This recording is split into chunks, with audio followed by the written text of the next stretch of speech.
আসসালামু আলাইকুম রহমতুল্লাহ। প্রিয় দর্শক, আশা করছি সকলেই ভালো আছেন। আপনাদের সম্মুখে প্রশ্নোত্তর পর্ব নিয়ে উপস্থিত হয়েছি।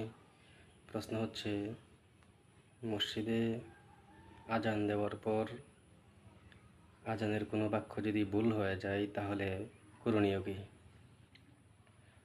এর উত্তর হচ্ছে, আজান দেওয়ার সময় যদি আজানের কোনো বাক্য ভুল হয়ে যায়, তখন আজানের মাঝখানে আজানে থাকা অবস্থায় যদি স্মরণ হয় তাহলে তা দোহরায় নেবে, অথবা আজান শেষ করার পরে যদি স্মরণ হয় তাহলে কোনো কথাবার্তাও না বলে ফেলে, তাহলে শুধু ওই শব্দটাই আবার এখান থেকে বইলা শেষ করবে। এরপরে আজান দেওয়ার ভুল আজান দেওয়ার পরে যদি কথাবার্তা বলে ফেলে তাহলে পুনরায় নতুন করে আবার আজান দিতে হবে। তবে আজান ছাড়া নামাজ পড়া মাকরুহ হবে। ফতোয়ার কিতাব ফতোয়া শামী